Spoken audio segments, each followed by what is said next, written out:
Enero de 1945. El helado del amensa se aferra los bosques ennegrecidos de las Ardenas, mientras una ligra neblina se desliza entre los restos de vehículos quemados. Un coronel alemán, agotado por semanas de retrocesos, avanza lentamente entre bidones metálicos apilados en tours irregulares. Son tanques de combustible estadounidenses, intactos, recién capturados. Cada uno lleva estampado un símbolo que domina el continente, US Army. A su alrededor, sus hombres celebran en voz baja. 50,000 galones. Una cantidad que, meses antes, habría significado días enteros de avance para un panzerkorps. Ahora, el coronel pasa la mano sobre el metal frío y no sonríe. Sabe demasiado. Sabe que esta victoria momentánea no cambia nada. Levanta la vista y observa el horizonte gris. Los motores alemanes siguen silenciosos, los depósitos vacíos, los camiones inmóviles. No hay refuerzos detrás. No hay reservas. Y aunque hayan capturado este combustible, él comprende lo impensable. Estados Unidos puede reemplazar esta pérdida antes del anochecer. Ese pensamiento, más que cualquier bomba, atraviesa al coronel. Porque mientras mira esos 50,000 galones, entiende finalmente que Alemania no está avanzando. Alemania está muriendo.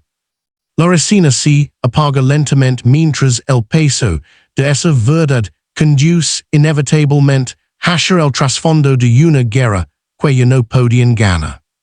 El invierno de 1944-1945 había desencadenado una tormenta estratégica que Alemania ya no podía controlar. Tras 5 años de guerra total, el Tercer Reich estaba agotado, física y materialmente. En el frente occidental, los aliados avanzaban con una presión implacable. En el oriental, la Unión Soviética empujaba con un poder que parecía infinito. Pero entre todos los frentes, había un factor silencioso que erosionaba al ejército alemán desde dentro, la falta absoluta de combustible.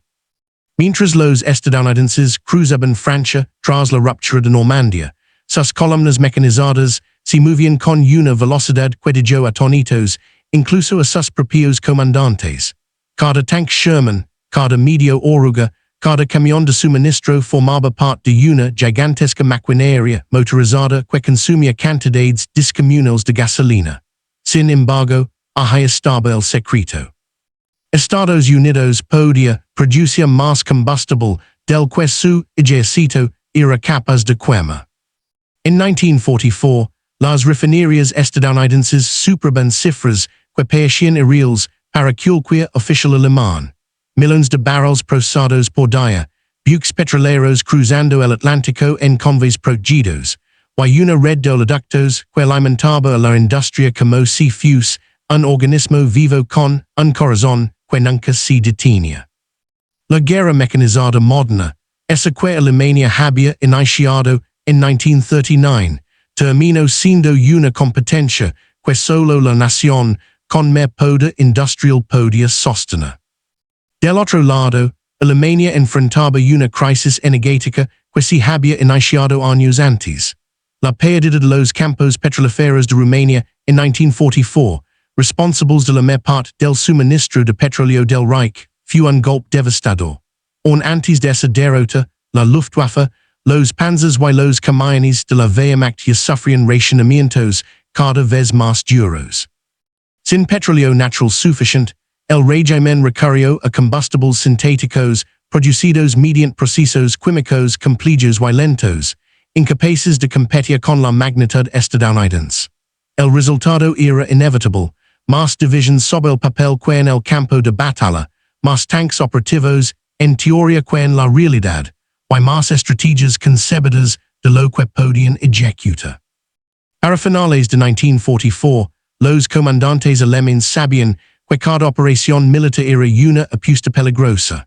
Cada kilómetro que avanzaban podía ser el último antes de que sus motores se apagaran. Precisamente por eso, cuando Hitler ordenó la gran ofensiva invernal en las Ardenas, la apuesta incluía un elemento desesperado pero central: capturar combustible estadounidense. No era solo un objetivo táctico, era una necesidad cruda, sin combustible enemigo, la ofensiva jamás podría sostenerse. Sobre este escenario lega la figura del coronel alemán cuya unidad capturaría los 50,000 galones. Él no era un soñador ni un fanático. Era un oficial formado en la tradición prusiana, que había aprendido desde joven que la guerra era movimiento, cálculo y logística. Y ahora, viendo la realidad en 1945, entendía que Alemania había perdido esos tres pilares. La Wehrmacht ya no era la fuerza rápida y letal de 1940. Ahora era un ejército exhausto, defendiendo territorio palmo a palmo, sin suministros y sin tiempo. Mientras tanto, Estados Unidos desplegaba una red logística que asombraba incluso a sus propios aliados. El famoso Red Ball Express, una línea de suministro continua, movía miles de toneladas de combustible, munición y repuestos desde las playas de Normandía hasta las líneas del frente. Y aun cuando el sistema sufría interruptions, los estadounidenses simplemente aumentaban la producción, redistribuían recursos y seguían avanzando. En contraste, los alemanes se encontraban en un laberinto sin salida. Cada litro de combustible debía justificarse. Cada tanque debía elegir entre lucha o retirarse, pero rara vez podía hacer ambas cosas. La Luftwaffe, otra orgullosa, apenas podía despegar. Las divisiones Panzer estaban reducidas a un puñado de vehículos operacionales. Lo poco que quedaba se racionaba, con tal brutalidad que muchos comandantes optaban por ocultar vehículos funcionales para evitar órdenes suicidas. Así cuando la ofensiva de las Ardenas comenzó, la angeloscabe, la asignación de combustible, fue tan estricta que muchos comandantes sabían que su combustible no alcanzaría ni para regresar. La esperanza de capturar depósitos estadounidenses era casi un acto de fe.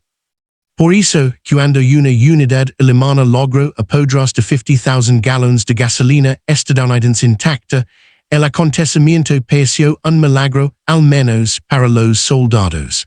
Pero para el coronel, la escena despertó algo distinto, una brutal claridad. Una claridad que lo llevaría a comprender la dimensión real de la guerra.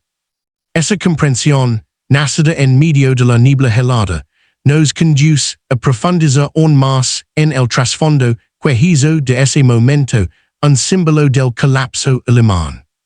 La historia del combustible en la Segunda Guerra Mundial no es solo un capítulo técnico, es la columna vertebral que determinó quién podía luchar, quién podía avanzar y quién estaba condenado a detenerse. Para 1944, Alemania ya no tenía margen para ilusiones. Su maquinaria de guerra, construida sobre la idea de movilidad rápida y golpes decisivos, se encontraba atrapada en un lodazal estratégico del cual era imposible salir sin enormes cantidades de combustible, justo lo que ya no poseían. Durante los primeros años de la guerra, la dependencia alemana del petróleo rumano había sido un secreto a voces. Los campos de Ploiesti suministraban aproximadamente un tercio del combustible líquido del Reich, pero su captura nunca estuvo asegurada. Con el avance soviético en 1944, y los bombarderos estadounidenses golpeando repetidamente las refinerías, esa fuente vital comenzó a apagarse.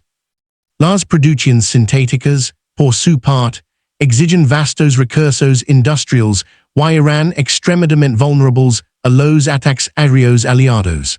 La Luftwaffe trató de defender las instalaciones, pero con pérdidas crecientes, cada edificio destruido era otra arteria cortada. El resultado fue una crisis logística de una magnitud casi imposible de imaginar para quienes no estaban en el frente. Las unidades Panzer recibían órdenes de moverse solo en última instancia.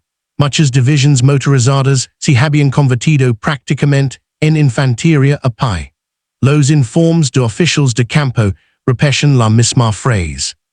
Tenemos armas, tenemos hombres, no tenemos combustible. Así se explica por qué la ofensiva de las Ardenas, el último gran golpe ofensivo del Tercer Reich, nació marcada por la desesperación. Hitler había concebido el plan como un intento final de fracturar a los aliados occidentales, capturar ambas y obligarlos a negociar.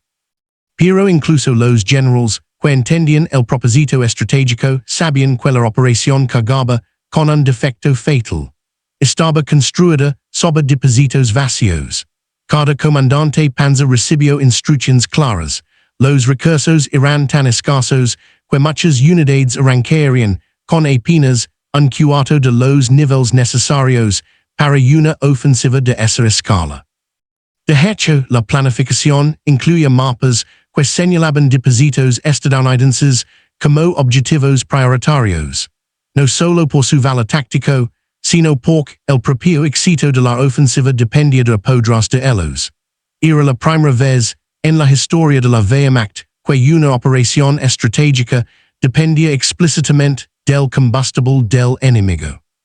Aún así, cuando comenzó el ataque el 16 de diciembre de 1944, el avance inicial sorprendió a los estadounidenses. La niebla, el mal clima y la rodaje alemana abrieron brechas en las líneas aliadas. En ese caos, varias unidades alemanas lograron penetrar profundamente, capturando aldeas, caminos y almacenes de suministros. En medio de esas a quien se encontraba el coronel cuya historia centra este documental. Su unidad, entrenada para operar en condiciones extremas, recibió informes de un depósito logístico estadounidense abandonado apresuradamente durante la retirada. El coronel sabía que podía tratarse de una oportunidad crucial. Ordenó avanzar en silencio, evitando carreteras abiertas, guiándose por caminos forestales cubiertos de hielo y barro endurecido. Cada kilómetro consumía combustible precioso, y cada hora que pasaba hacía más probable un contraataque estadounidense. Pero si los rumores eran ciertos, el riesgo valía la pena. Cuando finalmente llegaron, encontraron bidones metálicos apelados, vehículos de suministro estacionados y depósitos blandos intactos. 50,000 galones. Un tesoro logístico que, en cualquier otro momento de la guerra, habría sido suficiente para sostener un avance de varias divisiones.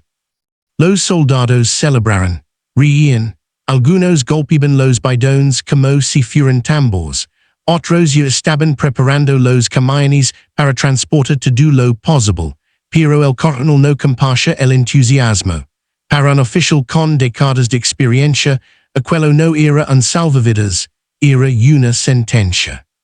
Porque mientras observaba ese mar de combustible estadounidense capturado, sabía algo que sus hombres no podían comprender en ese momento. Encima de ese depósito, en algún lugar más allá de las colinas, Estados Unidos tenía cientos de miles de galones más, y volverían a llenarlos antes del amenaza. La captura, lejos de simbolizar esperanza, representaba la desproporción monumental entre ambos ejércitos, lo que para Alemania era un golpe de suerte, para EE.UU. Era una pérdida mínima, irrelevante para el ritmo de su guerra. Y esa revelación silenciosa, surgida en medio del frío y la neblina, es la que nos abre el camino hacia el análisis más profundo de este episodio desde múltiples ángulos, humanos, tácticos, tecnológicos y estratégicos. Humano, el coronel y la comprensión amarga. El coronel alemán se cuidó inmóvil ante los bidones apelados. No era la primera vez que veía un depósito de combustible, había inspeccionado decenas durante campañas anteriores, desde Polonia hasta la Unión Soviética, pero jamás había sentido un peso emocional como aquel. Sus hombres celebraban porque, al fin tendrían combustible para mover los vehículos que llevaban días detenidos. Pero él sabía que esa alegría era efímera casi cruel. Para los soldados, 50,000 galones significaban movimiento, tanques que rugen de nuevo, camiones que avanzaban, cañones que podían reposicionarse. Para el coronel, sin embargo, aquellos galones representaban tiempo. semanas talvez dias con suerte, y lo más devastador, sabia que cada gota quemada sacaba a su ejército al vacío absoluto, porque no tendrían como reemplazarlo después. El coronel había escuchado informes del frente oriental, divisions enteras inmovilizadas, vehículos abandonados por falta de combustible, comandantes enviando mensajes desesperados. Había visto, en carne propia, lo difícil que era mantener operativo un solo panzer cuando había que racionar, incluso para moverlo 500 metros. Por eso, la visión de ese depósito estadounidense intacto, enorme, abundante, lo golpeó emocionalmente.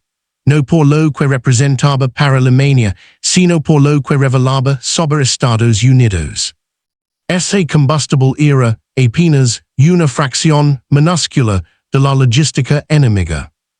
Y en esa revelación, el coronel comprendió algo que jamás olvidaría.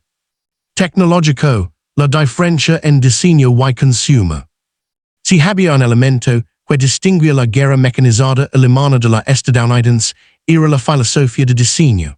Alemania creó máquinas altamente sofisticadas, los Panzers, los Tiger, los Panther. Cada uno era tecnológicamente avanzado, pero también extremadamente demandante en mantenimiento y combustible. Los motores Maybach eran poderosos, pero consumían en exceso. Los tanques pesados requirían cantidades enormes de gasolina solo para desplazarse unos kilómetros. En cambio, Estados Unidos había adoptado una aproximación diferente. Producía grandes cantidades de vehículos confiables, estandarizados y fáciles de mantener. El tanque Sherman, por ejemplo, no era el más blindado ni el más poderoso, pero era eficiente, rápido de reparar y, sobre todo, estaba respaldado por un suministro de combustible constante y abundante. La misma filosofía se aplicaba a los camiones. El icónico GMC CCKW2 a half-ton Jimmy era el caballo de batalla de la logística aliada. Consumía bastante, sí, pero EE.UU.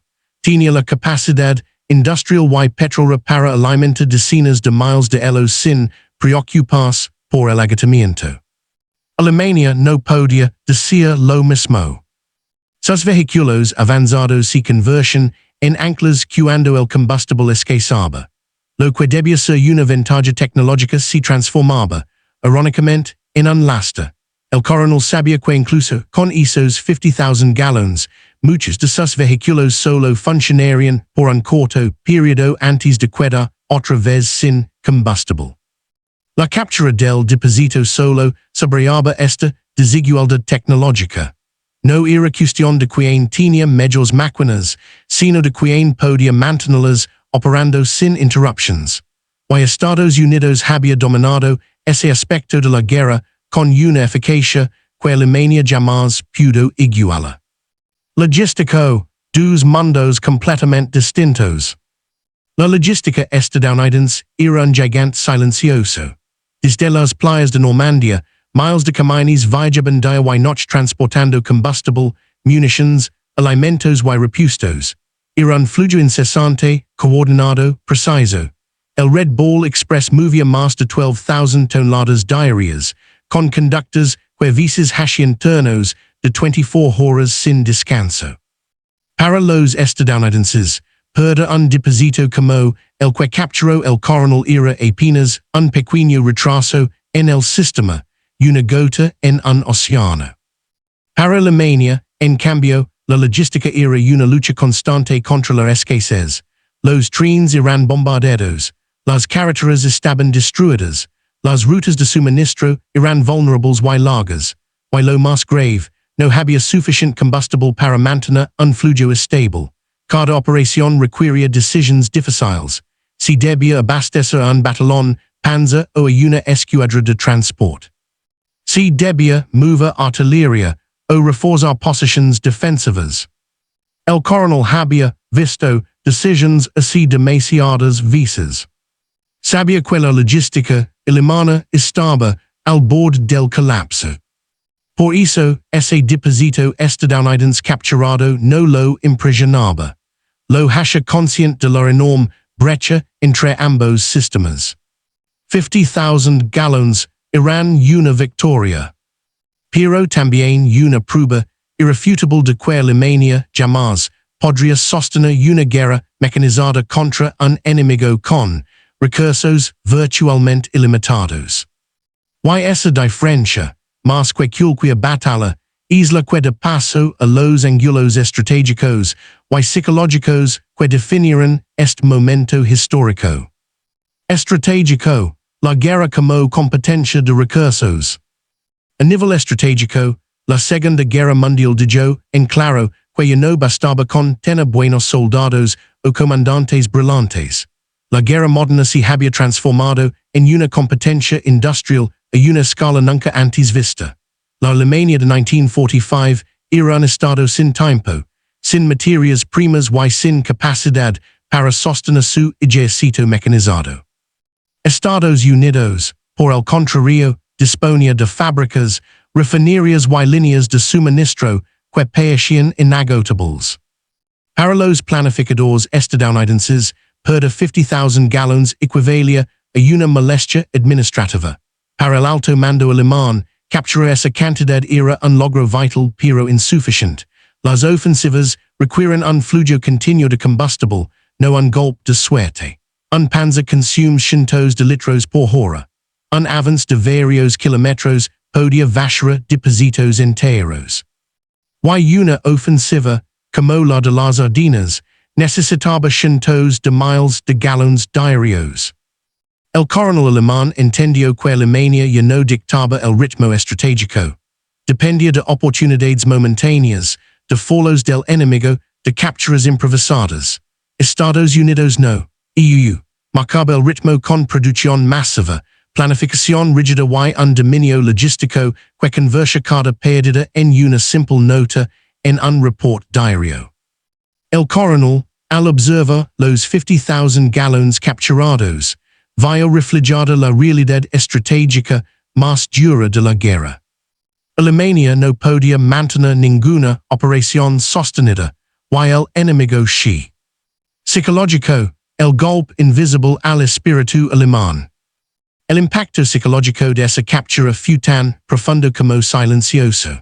Los soldados alemanes celebraban con alegría genuina. Para ellos, aquello era un rayo de esperanza en un cielo completamente nublado. Pero cuando vieron a su coronel observando los bidones con un rostro grave, muchos no comprendieron por qué. Él, en cambio, veía el cuadro completo. Durante meses, los oficiales alemanes habían vivido bajo una presión insoportable. Orden tras orden requería maniobras imposibles con recursos inexistentes. Las derrotas no eran solo militares, eran emocionales. Cada tanque que quedaba vacío era una derrota personal para un comandante que carecía de medios para cumplir con su deber. Encontró ese combustible estadounidense debería haber sido un triunfo. Pero para un oficial que entendía la magnitud de la guerra, era un recordatorio devastador. Si los estadounidenses podían permitirse dejar atrás decenas de miles de galones. Si podían perderlos sin afectar su avance. Si podían reemplazarlos de inmediato. Entonces Alemania no solo estaba perdiendo la guerra en los mapas, la estaba perdiendo en la mente de sus propios oficiales. El coronel no necesitó órdenes ni informes para entenderlo. Bastó mirar ese depósito lino para sentir el peso moral de la derrota. Porque la guerra, en su fase final, ya no era un combate entre ejércitos, sino entre esperanzas que se extinguían y realidades que se imponían sin compasión. El enemigo, como EUU, absorbía el golpe sin perder ritmo. Para los estadounidenses, la pérdida del depósito fue registrada, comunicada y rápidamente absorbida. Sus unidades logísticas tenían órdenes precisas. Si se perdía un punto de suministro, se abría otro. Si un convoy era capturado, se enviaban dos más. Si una ruta era cortada, se construía o habilitaba una nueva. Esa flexibilidad era una de sus más fortalezas. El ejército estadounidense había desarrollado una capacidad impresionante para reorganizar sus líneas de abastecimiento en cuestión de horas. La red ferroviaria francesa reparada, las columnas motorizadas, los oleoductos portátiles, los depósitos avanzados, todo funcionaba como un sistema inmenso y totalmente coordinado. Un sistema que, incluso bajo presión, mantenía un flujo de combustible suficiente para alimentar miles de vehículos al día. Cuando el Coronel Alemán capturó los 50,000 galones, los estadounidenses no detuvieron operations, no ralentizaron ofensivas, no modificaron planes, simplemente redirigieron combustible desde otros puntos y continuaron como si nada hubiese ocurrido.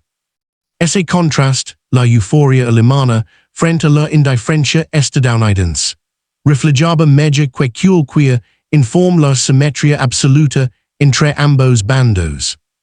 Y ese contraste nos conduce directamente hacia el momento decisivo, el clímax en el que el coronel finalmente vio la verdad completa ante sus ojos. La mañana en que capturaron los 50,000 galones comenzó como cualquier otra jornada de la ofensiva invernal, con frío cortante, con motores que se negaban a arrancar y con hombres exhaustos avanzando por carreteras estrechas cubiertas de esquirza. Pero lo que sucedió durante las horas siguientes sería el punto de quiebra psicológico para el coronel alemán. El depósito estadounidense estaba situado en las afueras de una pequeña aldea en las Ardenas, apenas unas casas de piedra dispersas alrededor de un cruce de caminos. Había sido abandonado con prisa durante la retirada nocturna. Las huelas de neumáticos frescas, las calles abiertas y los vehículos antibios indicaban que los estadounidenses se habían marchado solo minutos antes. Esa sensación de inmediato produjo un estallido de energía entre las tropas alemanas.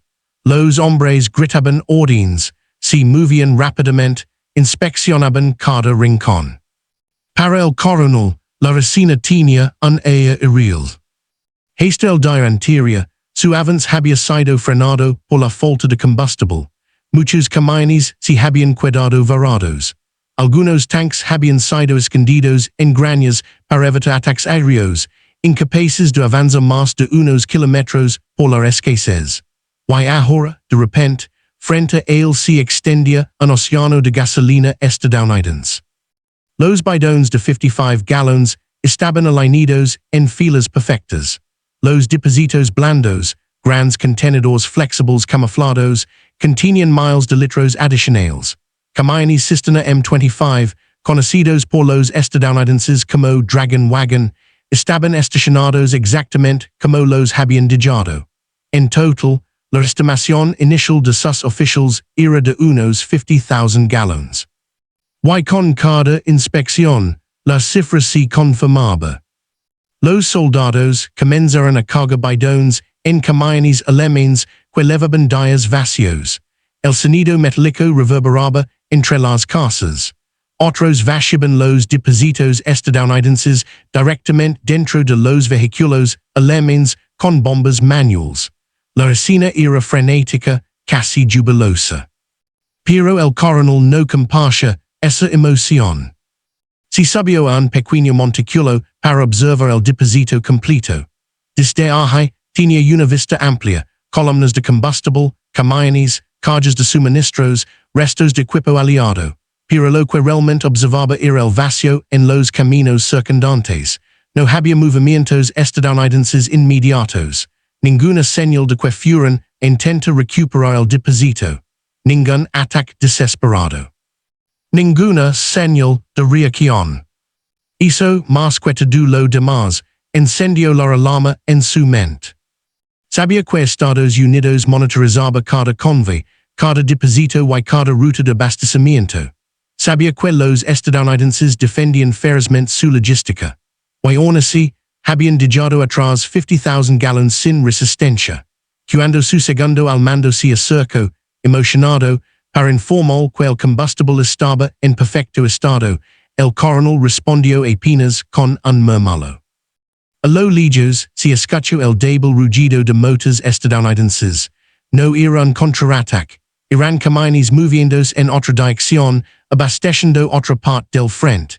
Aquel deposito, al parecer, no les era crítico. Había otros, había más. Había tantos que perder uno no alteraba nada.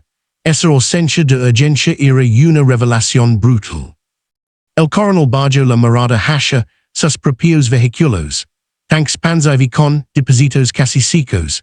Vehículos semioruga con motores que necesitaban mantenimiento urgente. Camiones Opel Blitz con lantas gastadas y sin repuestos. Cada uno de esos vehículos representaba esfuerzo, horas de trabajo, riesgo y un costo enorme. Y aún con 50,000 galones, apenas podrían operar durante unos días. Una vez quemado ese combustible, volverían al punto de partida, inmóviles. La diferencia era descomunal. Para EE.UU, ese deposito era un recurso. Para Alemania, era una ilusión. Entonces, llegó el momento decisivo. Un mensajero llegó en motocicleta, embarrado de nieve y lodo, respirando con dificultad. Traía órdenes del alto mando. El coronel abrió el sobre, leyó las líneas y sintió como el peso de la guerra recaía sobre él. La ofensiva debía continuar de inmediato, sin pausas, sin considerations, utilizando el combustible capturado para alcanzar la siguiente fase del avance. No había una instrucción sobre que ocurriría después. No había un plan de contingencia. No había nuevos suministros en camino. La orden insinuaba lo que él ya sabía. El alto mando no tenía reservas. La ofensiva dependía de la captura de combustible enemigo. Y si no se capturaba más, todo se derrumbaría. Ese fue el momento en que el coronel comprendió la verdadera dimensión de lo que estaba ocurriendo. El depósito frente a él no era un triunfo, era una confusión. Era la evidencia física de que Alemania estaba luchando una guerra imposible de sostener, una guerra que se prolongaba solo por capturas aisladas y golpes de suerte. Mientras observaba a sus soldados cargando los últimos bidones, el coronel entendió que esa no era la victoria que pecha, era el preludio del colapso. Y ese preludio nos lleva directamente hacia el instante más crítico, cuando la realidad golpea con toda su fuerza. El coronel alemán observaba el horizonte mientras los primeros motores estadounidenses rugen a lo lejos. No eran bombarderos, ni casas, ni unidades blindadas. Eran camiones. Cientos de ellos. Habían pasado apenas unas horas desde que su grupo había capturado los 50,000 galones de combustible. Durante ese tiempo, los mandos alemanes celebraron la operación como si fuera un pequeño milagro. Era el tipo de golpe de suerte que, en 1944, el Tercer Reich necesitaba desesperadamente. Combustible estadounidense puro, perfectamente refinado, sin impurezas, listo para alimento panza, tiger y cualquier vehículo que pudiera moverse lentamente hacia el frente occidental. Pero entonces, al amanecer del día siguiente, llegó la escena que destruyó cualquier ilusión. A lo lejos, sobre la línea del bosque, comenzó a escucharse un zumbido continuo, profundo, cada vez más intenso. No era el sonido irregular propio de una carretera congestionada. Era un flujo constante, disciplinado, ininterrumpido. El coronel levantó sus binoculars. Y lo entendió todo. No era un convoy. Era un río mecánico. Camiones GMC CCKW de 2,5 toneladas, Studebakers, Dodges, todos avanzando en fila perfecta, uno tras otro, intervalos de pocos metros, cargados de combustible, munición, rations que goma, repuestos, cargas de herramientas y todo lo necesario para sostener un ejército moderno en ofensiva continua. Era la arteria logística de Estados Unidos, funcionando a plena capacidad. Las cifras parecían imposibles para una ment entrenada bajo la doctrina alemana. Más de 6,000 campañas en actividad. Funcionando las 24 horas. Con rutas de un solo sentido para evitar congestionamientos. Con mecánicos cada pocos kilómetros. Con depósitos de combustible adelantados, reabastecidos incluso antes de que las divisiones los necesitaran. La Wehrmacht jamás había visto algo así. Alemania tenía tanques excelentes, artillería precisa, soldados endurecidos, pero queixa de lo que estaba vindo ahora, un sistema. No un armas. Un sistema. La verdadera superarma estadounidense no era un avión, ni un tanque, ni un rifle. Era su capacidad de mover recursos a una escala que ningún otro país podía imaginar. El coronel bajó los binóculos, sorprendido por la velocidad con la que pasaban los camiones. Cada uno llevaba entre 150 y 300 galones de combustible. En solo una hora, esa ruta podía transportar el equivalente a todo lo que él había logrado capturar el día anterior. Uno de sus oficiales se acercó y comentó con un tono casi orgulloso. Si pudiéramos capturar uno de estos convoys. Pero el coronel no respondió. Ya no importaba.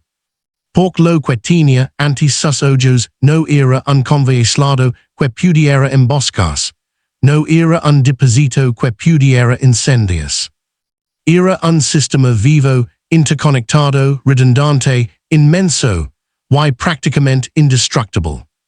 Podías destruir una columna. Podías incendiar un depósito. Podías volar un puente. Y aún así, en cuestión de horas, los estadounidenses lo reconstruirían, redirigirían el flujo y continuarían avanzando. Para un oficial alemán formado en la movilidad de Blitzkrieg, aquello era una revelación dolorosa. Blitzkrieg se basaba en rapidez, sorpresa y logística de corto alcance.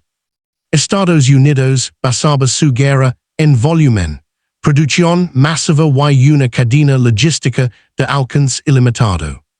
Uno era un golpe de espada. El otro era una avalancha. Mientras los camiones pasaban sin pausa, el coronel recordó los informes de inteligencia que había ignorado meses atrás.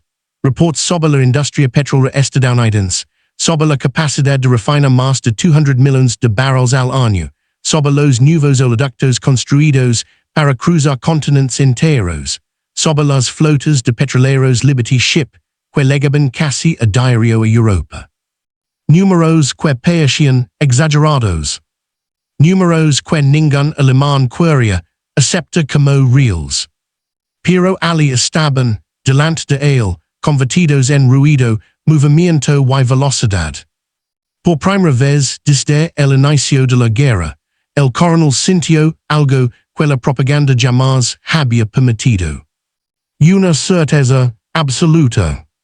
Alemania no había perdido por falta de valor, ni por falta de armas, ni siquiera por falta de estrategia. Había perdido porque había elegido pelear contra un país que podía hacer lo imposible todas las horas del día sin detenerse. Mientras observaba el interminable río de camiones, comprendió que aquellos 50,000 galones capturados, celebrados como un triunfo táctico, no significaban nada. Eran una gota extraída de un océano. La derrota estaba escrita no en el campo de batalla, sino en la contabilidad industrial, en los kilovatios producidos, en los barriles refinados, en los trenes que nunca dejaban de operar, en los convoys que cruzaban el Atlántico sin interrupción. Y mientras ese pensamiento terminaba de formarse, un nuevo grupo de camiones apareció tras la colina, aún más numeroso que el anterior. El coronel ya no habló. No dio órdenes. No hizo cálculos. Solo observó. Observo el futuro que se aproximaba. Un futuro que ya no podía detener. Y fue entonces, en ese momento silencioso dentro del caos, cuando una última verdad se impuso en su mente, una verdad que conduciría directamente al desenlace inevitable. Porque lo que estaba viendo no era solo logística. Era destino. Cuando la columna estadounidense desapareció finalmente entre los árboles, dejando solo el eco lejano de motores sincronizados, el coronel alemán regresó al puesto de mando improvisado en una granja semiderruida. La operación que horas antes había parecido un golpe maestro ahora se revelaba como un espejismo táctico sin impacto estratégico. En los mapas extendidos sobre la mesa, las flechas rojas del avance aliado seguían moviéndose, imparables.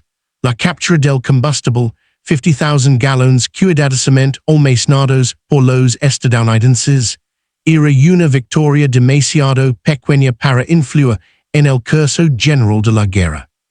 En los informes que comenzaron a llegar esa misma tarde, la realidad se impuso sin piedad. En menos de 2 horas, los estadounidenses ya habían compensado la pérdida. Un solo ramal del sistema logístico aliado podía mover más de 100,000 galones en una noche. Y había docenas de ellos operando simultáneamente. Para la Wehrmacht, acostumbrada a una cadena de suministro debilitada, con trenes sabotados, refinerías destruidas por bombardeos y unidades blindadas inmovilizadas por falta de combustible, esa magnitud era sencillamente inconcebible. Los oficiales que rodeaban al coronel seguían analizando la situación como si un fuese posible estar cada litro capturado con eficiencia alemana. Sugerían redistribuirlo entre las divisiones cercanas, alimenta algunos Panzer IV Panther, prepara un contraataque local. Pero nada de eso tenía sentido. Porque incluso si aquellos 50,000 galones se utilizaban de manera perfecta, algo improbable en el caos final de la guerra, solo permitirían que una división acorazada luchara durante un día tal vez menos. Un día no cambia una guerra. Y mucho menos una guerra que ya estaba perdida desde el momento en que la industria estadounidense había entrado en ritmo máximo. Los informes de inteligencia de los días siguientes reforzaron esta conclusión. Las patrullas alemanas interceptaron comunicaciones estadounidenses que hablaban de nuevos depósitos avanzados en construcción, de columnas logísticas adicionales moviéndose desde Cherburgo y ambas, y de un flujo constante de petroleros descargando millones de galones en puertos aliados. El Estado Mayor alemán, ya debilitado por las derrotas consecutivas en Normandía, el fracaso de la contraofensiva en Mortain y el imparable avance en dirección a París, apenas podía reaccionar. Las últimas reservas de combustible alemanas estaban siendo devoradas por la Luftwaffe en un intento desesperado por detener los bombardeos aliados, mientras los Panzer en el frente occidental luchaban por moverse unos pocos kilómetros al día. En contraste, los estadounidenses no parecían conocer el concepto de escasez. Las estadísticas capturadas, analizadas por los oficiales alemanes, eran suficientes para destruir cualquier esperanza. Los aliados enviaban más de 1 millón de galones de combustible cada día hacia el frente. Los depósitos avanzados estaban protegidos por ingenieros, antiaéreos y patrullas. La pérdida de un depósito no afectaba la cadena completa. Todo estaba duplicado, triplicado, asegurado. La producción de petróleo de EE.UU era más grande que la de Alemania, Italia y Japón combinados, multiplicada varias veces. Una frase, escrita en un informe que el coronel mantuvo sobre su escritorio, lo resumía todo con brutal claridad. Podemos perder un deposito, ellos no pueden perder el país entero. En los días posteriores, la moral dentro de las fuerzas alemanas comenzó a desmoronarse de manera visible. Soldados que antes mantenían una disciplina fría ahora hablaban abiertamente del colapso inevitable. Las unidades motorizadas, incapaces de moverse, se convertían en infantería a pie. Las piezas de artillería sin transport eran abandonadas. La Luftwaffe, cada vez más limitada, ya no podía aprovechar las rutas logísticas alemanas, que eran bombardeadas sin descanso. Mientras tanto, la maquinaria logística estadounidense no solo continuaba, sino que aceleraba. El avance hacia el Rin necesitaba combustible, comida, medicinas, repuestos, y cada necesidad era cubierta casi de inmediato. La capacidad de los estadounidenses para reemplazar camiones destruidos, reparar carreteras dañadas o abrir nuevas rutas era tan grande que cualquier interrupción alemana apenas producía un retraso temporal. La guerra ya no era una lucha de maniobras. Era una lucha de resistencia industrial. Y en esa dimensión, Alemania no tenía forma de competir. Cuando los aliados liberaron París, en agosto de 1944, el coronel recibió la noticia sin sorpresa. Lo que sí lo sorprendió fue un comentario capturado por inteligencia, pronunciado por un oficial estadounidense anónimo. Fuel is freedom. El combustible es libertad. Una frase simple, casi banal, pero que contenía la verdad fundamental de esa fase de la guerra. Sin combustible, los tanques eran monumentos.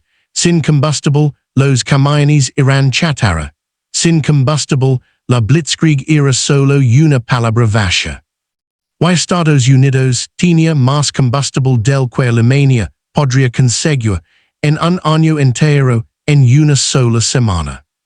Los meses siguientes confirmaron todo lo que el coronel había comprendido aquella mañana frente a los camiones que pasaban sin fin. El frente occidental colapsó lentamente y sin retorno. Las divisiones alemanas se replegaban sin combustible suficiente para retroceder de manera ordenada. Las unidades de élite quedaban atrapadas, rodadas, o simplemente se quedaban inmóviles, esperando lo inevitable. Incluso la ofensiva de las Ardenas, diseñada en parte para capturar depósitos de combustible aliados, terminó siendo la prueba final del desastre logístico alemán. Los tanques alemanes avanzaron rápido hasta quedar secos. Los norteamericanos, por el contrario, podían reponer lo perdido con una facilidad casi insultante. Para cuando la primavera de 1945 llegó, la guerra ya no era una batalla. Era una autopsia. Los camiones estadounidenses seguían moviéndose. Alemania ya no podía moverse en absoluto. Y fue entonces cuando ocurrió la consecuencia final, la que marcaría la caída del régimen y el cierre inevitable de la guerra, consecuencia que emerge naturalmente de esta realidad abrumadora. Mientras el invierno de 1945 cedía lentamente al inicio de la primavera, la Wehrmacht ya no podía sostener ninguna operación significativa. Las divisiones acorazadas que semanas antes habían buscado avanzar hacia las Ardenas estaban ahora inmóviles, dispersas y desmoralizadas. Los tanques y vehículos semi-oruga que sobrevivían no tenían combustible suficiente ni para reposicionarse, y cada intento de reorganización se encontraba con obstáculos logísticos insuperables. El coronel alemán observaba impotente como sus hombres trataban de improvisar. Algunos intentaban redistribuir los últimos galones capturados, mientras otros simplemente se resignaban a esperar la rendición o el desastre. Incluso los oficiales más experimentados comenzaban a comprender la magnitud de la derrota. No se trataba de tácticas o batallas individuales, sino de un colapso sistemático de todo lo que había sostenido al ejército alemán durante la guerra. En contraste, el ejército estadounidense avanzaba con un ritmo constante y casi mecánico. Los informes capturados por inteligencia alemana mostraban cifras que resultaban insoportables para cualquier comandante alemán. Miles de camiones cruzando diariamente, millones de galones de combustible transportados, depósitos avanzados duplicados y triplicados en múltiples rutas. Cada pérdida era compensada casi de inmediato. Cada avance alemán, que parecía un logro fue neutralizado por la capacidad aliada de reemplazar recursos sin interrupción. Los informes posteriores al frente reflejaban la devastadora conclusión. El combustible capturado por el coronel, aunque enorme en términos absolutos, era insignificante frente a la escala industrial estadounidense. Lo que para Alemania representaba semanas de esfuerzo y riesgo, para Estados Unidos era apenas una nota en un registro diario. La guerra, finalmente, ya no se libraba en los campos o en las carreteras, sino en las fábricas, en los oleoductos, en los mules y en las rutas logísticas. El coronel registró, en sus memorias de campaña, un pensamiento que resumía la tragedia alemana.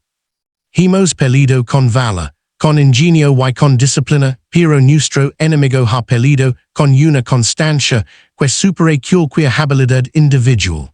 Los hombres pueden luchar. Los tanques pueden avanzar, pero sin combustible, todo se detiene. Y mientras nosotros nos quedamos sin nada, ellos avanzan incesantemente. En las semanas siguientes, la ofensiva alemana se disolvió por completo. Los últimos intentos de reorganización eran bloqueados por la falta de movilidad, y los reports de deserciones aumentaban a medida que los soldados comprendían que ninguna unidad podría moverse con eficacia.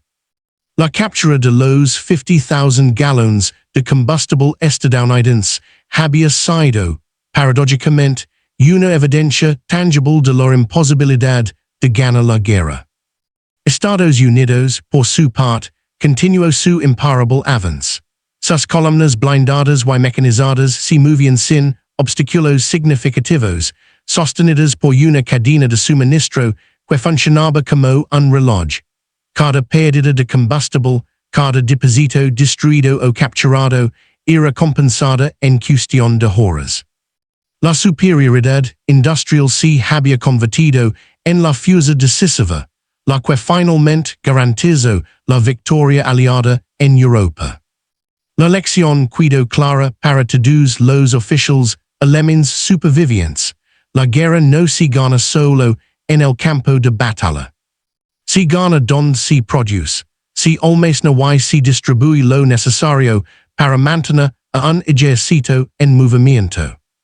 Y en ese ámbito, Alemania ya estaba derrotada mucho antes de que los últimos tanques fueran destruidos o las ciudades cayeran.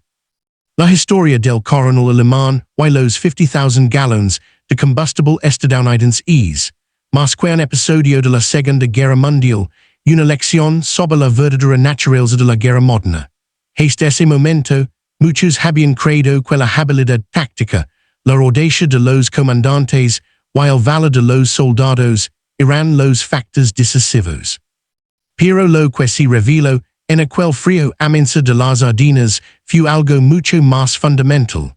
La guerra se gana, sobre todo, con logística y recursos sostenibles.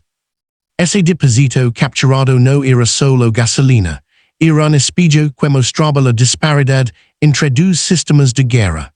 Para Alemania, cada litro era precioso, fruto de un esfuerzo desesperado y de una economía agotada. Para Estados Unidos, el mismo litro era un elemento más dentro de una maquinaria industrial imparable, capaz de reemplazar pérdidas en cuestión de horas y multiplicar su capacidad de manera exponencial. La diferencia no estaba en la estrategia del coronel ni en la disciplina de sus hombres. Estaba en la escala, en la capacidad de sostener el combate sin interrupción. En términos humanos, este episodio refleja también la tensión entre esperanza y realidad. Los soldados alemanes podían celebrar victorias momentáneas, pero los líderes que comprendían la magnitud del conflicto, como este coronel levaban consigo un peso silencioso, la certeza de que la derrota era inevitable. Esa mezcla de esfuerzo heroico y realidad inexorable constituye una de las lecciones más duras de la historia militar. A nivel histórico, el evento sobre la importancia de la industrialización y la infraestructura en los conflictos del siglo XX. La guerra no podía depender solo del coraje individual o de la brillantez táctica, requería sistemas completos, cadenas de suministro resilientes y la capacidad de sostener operaciones a gran escala. Alemania, por más que luchara con Valencia, no pudo superar esa diferencia estructural. Finalmente, este momento nos recuerda algo más universal. La fuerza sin recursos, por grande que sea, es limitada. La innovación tecnológica sin apoyo logístico tiene un techo. Y la valencia humana, aunque admirable, no basta para cambiar la dinámica de un conflicto sostenido por poder económico y industrial. En aquel amenaza de enero de 1945, frente a 50,000 galones de combustible intactos, un coronel alemán comprendió la verdad que definiría el destino de su nación. Alemania estaba perdida, no por la batalla que luchaba, sino por la guerra que no podía sostener.